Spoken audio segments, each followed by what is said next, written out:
When most people panic, the rich go shopping. What they do in these moments is the exact opposite of what you were taught.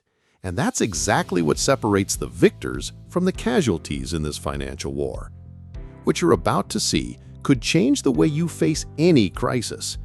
Flashing red screens, charts in freefall, fear etched on traders' faces, and in the middle of it all, the calm, unshaken gaze of Warren Buffett. That's how it was in 2008. Markets shutting down, headlines screaming collapse, while he poured billions into Goldman Sachs, securing profits most people wouldn't even realize until years later. But here's what almost no one sees. That flight response is already wired into your brain, and it's your greatest enemy.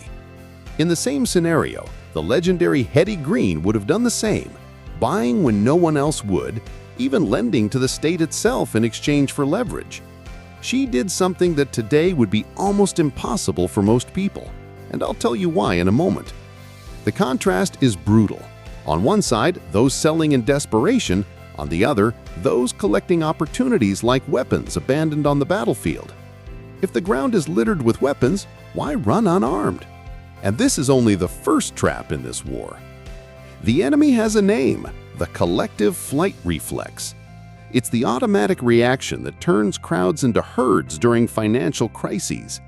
It operates on three fronts: instant fear, impulsive selling, and strategic paralysis.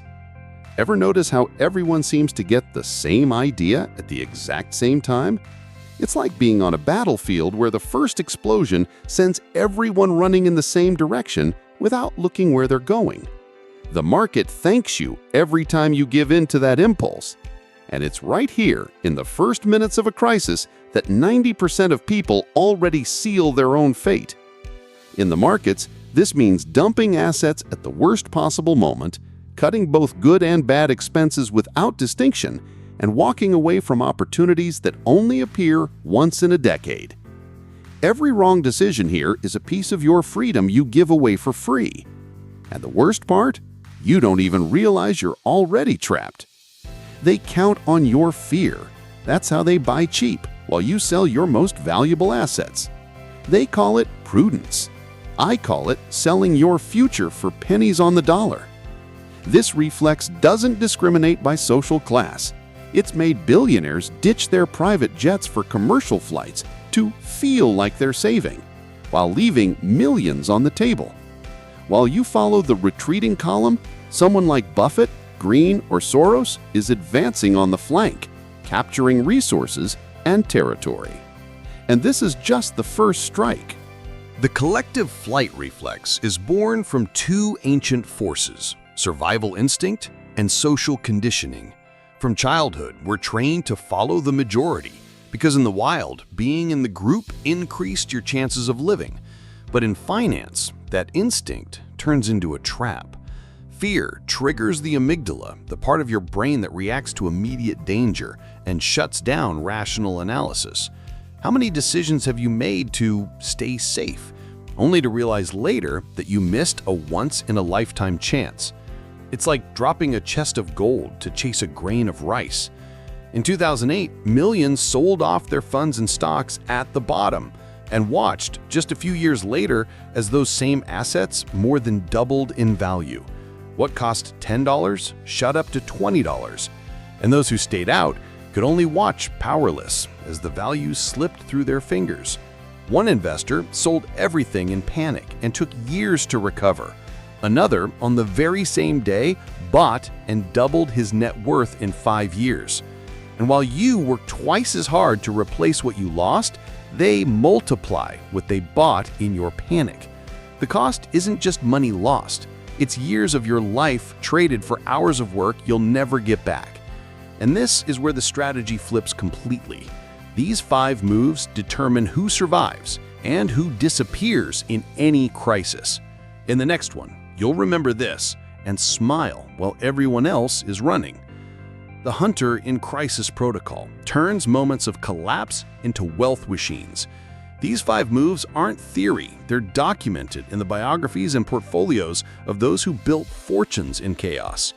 The protocol is built on one simple principle: While the majority runs, you advance with precision. Here are the 5 moves used by Buffett, Green, Soros, and Slim in historic moments.